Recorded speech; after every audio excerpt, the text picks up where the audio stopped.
খবরে চোখ রাখবো তাহলে 5 রাজ্যে বিধানসভা ভোটে প্রভাব ফেলতে পারে বাজেট, তাই দিনক্ষণ নিয়ে ভাবনা চিন্তা করুক নির্বাচন কমিশন। আজকে এই দাবি নিয়ে নির্বাচন কমিশনের দ্বারস্থ হচ্ছে তৃণমূল কংগ্রেস, সঙ্গে সপা, বসপা, জেডিইউ আর জেডি।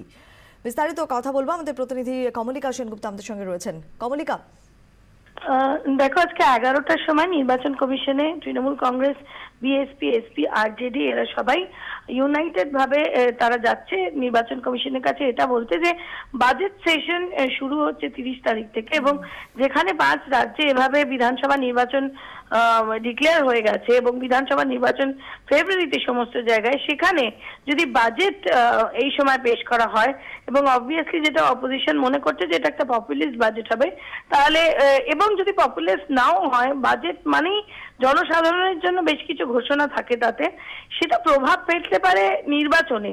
এবং তার জন্য কিভাবে এরকম ভাবে বাজেট সেশন দেওয়া হয়েছে, নয় বাজেট সেশন পেছাতে অনুরোধ করবেন, নয় তারা নির্বাচন পেছাতে অনুরোধ করবেন, কারণ বাজেট সেশন এবং নির্বাচন একসঙ্গে হলে অবশ্যই মানুষের উপর প্রভাব ফেলবে। তবে এখান থেকে আরেকটা জিনিস গুরুত্বপূর্ণ ভাবে উঠে আসে, সেটা হচ্ছে বিরোধীরা আবার বছরের প্রথমে কিন্তু একটা অপোজিশন যে ইউনাইটেড, সেটার একটা শোকেস তারা করছে। আমরা দেখেছি গতকাল সুদীপ বন্দ্যোপাধ্যায়ের বিষয় নিয়ে যেভাবে তৃণমূল দিল্লির রাস্তায় নেমেছে, থানায় গেছে, সেখানেও তারা দাবি করছিলেন যে তাদের সঙ্গে অন্য বিরোধীরা রয়েছেন।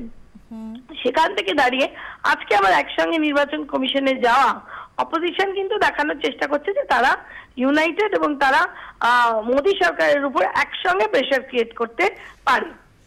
একবারে অনেক ধন্যবাদ কমলিকা। কথা বলে আমাদের প্রতিনিধি কমলিকা সেনগুপ্তের সঙ্গে।